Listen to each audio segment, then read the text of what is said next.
የሆነ ጊዜ ላይ ከአቡኑ ጋር ከአዲስ አበባ ወደ ባህር ዳር አብረን በረናል። እንዲህ በቲቪ ሲታዩ አካላቸው ግዙፍ ይመስላል። በእውነት ገላቸው ያለቀ የምናኔ ሰው የሚመስሉ ናቸው። በእርግጥ ደቃቃ አባት ናቸው። ለሚሳለመው ሁሉ እርሳቸው ዝቅ ይላሉ። የምር አቡነ አብርሃም ናቸውን ብዬ ነበር። ምስክርነቱ በአንድ ምዕመን ተጽፎ ለጣቢያችን የተላከ ነው። በአቡነ አብርሃም ደጋፊዎችና ተቃዋሚዎች መካከል ያለው መነቋቆርም ቀጥሏል። አንድ ጸሐፊም ቀጣዩም ብለዋል። የባህር ዳሩ አባይ ማዶ ገብርኤል ቤተክርስቲያን ትናንት እሁድ በአድማ ብተና በፖሊስና በሚሊሻ ሲጠበቅ ውሏል። ምዕመኑ ሁኔታውን ታግሶ ያለፈበት እንዲሁም የጸጥታ መዋቅሩ ግጭትን ለማስቀረት የወሰደው እርምጃ የሚበረታታ ነው። የጸጥታ ስጋት በ1997 እና 2008 ዓ.ም በከተማው የእምነት ተቋማት አካባቢ ከታየው የጸጥታ ስጋት በኋላ የአሁኑ የመጀመሪያው ነው።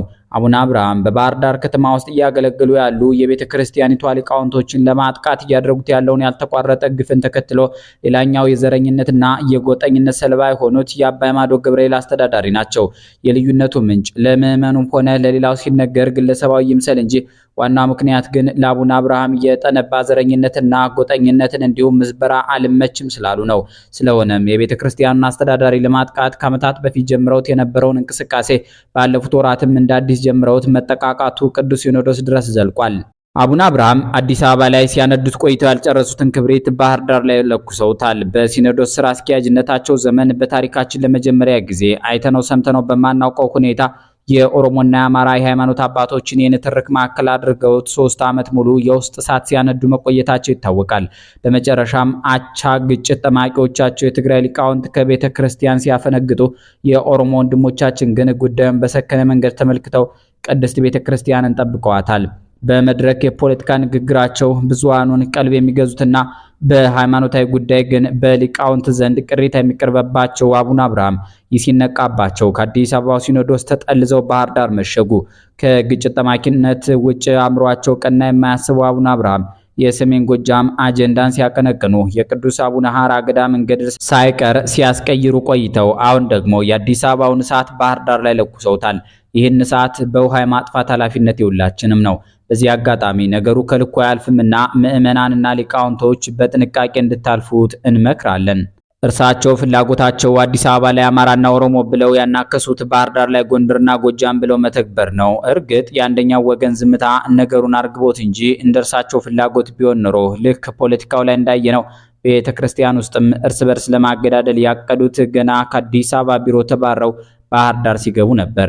ወደ ወቅታዊ አጀንዳ ስንመጣ ባህር ዳር አካባቢ ያሉ ሊቃውንት በአቡነ አብርሃምና ቡድናቸው በፖለቲካው ኔትወርክ ጭምር ከፍተኛ ጫና እየተፈጸመባቸው እንደሆነ ለቅዱስ ሲኖዶስ ቅሬታ አቅርበዋል። እርሳቸው የሚመሩት ሀገረ ስብከት በአንድ በኩል የአዴትና የዱር ቤቴ በሌላ በኩል የቡሬና የብቸና የሚል ቡድን ተከፋፍሎ ፈተና ውስጥ ነው ያለው። አሁን ደግሞ ሁሌም ችግርን አፍኖ በመያዝ የሚታወቀው የጎንደሩ አገልጋይ በደሉ ከቁጥጥር ውጭ ሆኖ ቅሬታውን በማስረጃ ለሲኖዶስ አቅርቧል።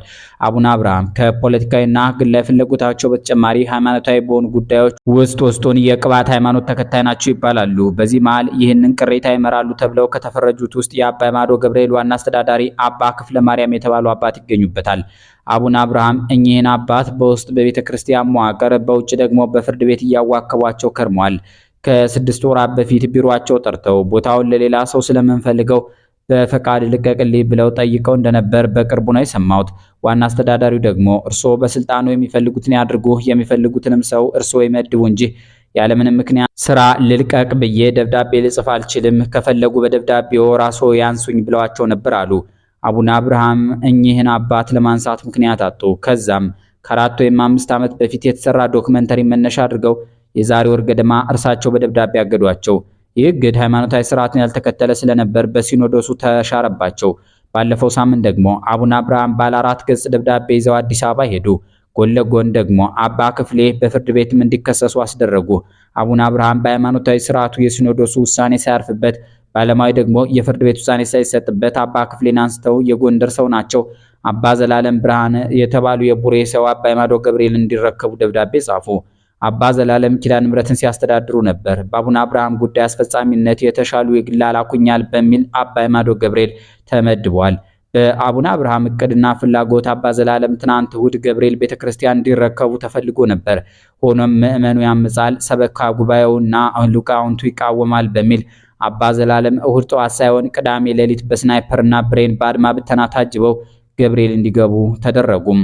ትናንት እሁድም ከምዕመኑ ጋር እንዲተዋወቁ ተደረጉ። እርግጥ በትናንቱ ትውውቅ እኔ ታዝዤ ነው ማለታቸው ታውቋል። በዚህ ጊዜ ገብርኤል ቤተክርስቲያን ዙሪያውን ባድማ ብተና ፖሊስ ተከቦ ስርዓተ ቤተክርስቲያንን በሰላም ተጠናቆ ምዕመኑ ወደ ቤቱ ተመልሷል።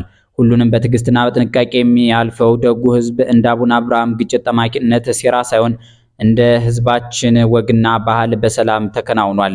ማነባለ ሳምንት ጸሐፊው ጨርሰዋል። ሌላ ጸሐፊ ደግሞ መረጃ ለሌላችሁ በማለት የባህር ዳር አባይ ማዶ ገብርኤል አስተዳዳሪ ነበሩ። ቆሞስ አባ ክፍለ ማርያም አለማየሁ የሚባሉ ሲሆን እሙሃይ ሐመልማል አግማስ የተባሉ ድንግል መነኩሴን አስገድደው በመድፈር ልጅ ወልደው ክደው ነበር። በአቡነ አብርሃምና ሌሎችም ጥረት ተጋልጠው ከስራ ታግደዋል። አቡነ አብርሃም ላይ የሚደረጉ ዘመቻዎች ሁሉ መሰል ወራዳ ተግባራትን ከመታገላቸው የሚነሱ ስለሆነ ነው ከአባታችን ጎን የምንቆመው ብለዋል። የሁለቱ የቤተ ክህነት ሰዎች ነገር እንዲቀጥሏል።